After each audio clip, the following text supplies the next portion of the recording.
আসসালামু আলাইকুম। আশা করি আপনারা সকলে ভালো আছেন। আপনাদেরকে দেখাইছিলাম আমার মুরগির বাচ্চাটা আপনার ব্যথা পাইছিল পাখনাতে। এই যে পরে আমি প্রবিসব দিয়ে দিয়েছিলাম, মাশাআল্লাহ এটা দেওয়াতে মোটামুটি ভালো হয়ে গেছে। এখন আর ওরকম সমস্যা হয় না, শুকিয়ে গেছে।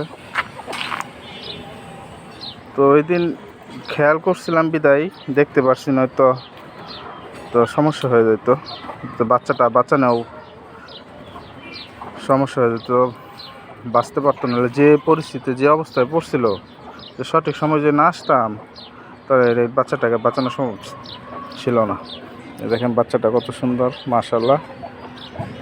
ঠিক আছে, আর এর আগে দুইবার বাচ্চা তুলছিলাম, তো বাচ্চা টিকে না, কোনো কারণে মারা যায়। এর আগের বার একটা বাচ্চা একটু ছোট ছিল, ওটা রাত্রে 3টার দিকে আপনার উপরে যে আমি ক্যারেট রাখছিলাম ডিম পাড়ার জন্য মুরগি হঠাৎ করে পারাপারি কইরা ওই মুরগির বাচ্চা ছিল নিচে, মুরগিটারে নিয়ে মুরগি সরে পড়ছিল, উপরে ক্যারেট পরে বাচ্চাটা একদম নগদ মারা গেছে।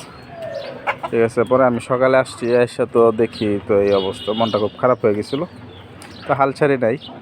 তো আল্লাহ তাআলা মৃত্যু যদি কোনো প্রাণী লেখা থাকে তাহলে সেটা আটকানোর ক্ষমতা কারোরই নাই।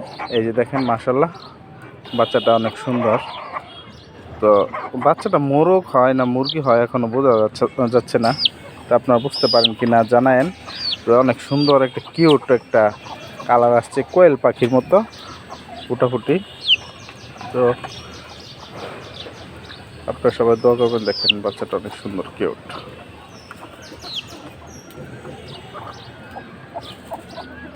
যতটুকু পারি রক্ষণাবেক্ষণ করি এগুলার, কতটুকু পারি তার ফলাফলে বোঝা যাবে। সুন্দর কিউট বাচ্চা। দাঁড়া ছেড়ে দেবো তোকে। এই যে দেখেন বাচ্চা ছেড়ে দেবে, ওই যে ওইটা তার মা, পটকা উটকার মায়ের কালারই আসছে অনেকটা। ছেড়ে দেখেন বাচ্চা একে ছেড়ে দিতে ধুম করে দুধ দিবে। এই যে নতুন কুচি আসছে, এই যে দেখেন দৌড় পড়তেছে। পাখাটা মাশাআল্লাহ অনেক ভালো হয়ে গেছে। আর আমার এই মুরগিটা নতুন কুচি বসাইছি আজকে। ঠিক আছে, বের হয়েছে খাবার খাওয়ার জন্য, গিয়ে আবার ডিমে তা দেবে ইনশাল্লাহ। আপনারা দোয়া করবেন আমার জন্য। আর আরেকটা যে মুরগি কুচে বসানো হয়েছিল সেটা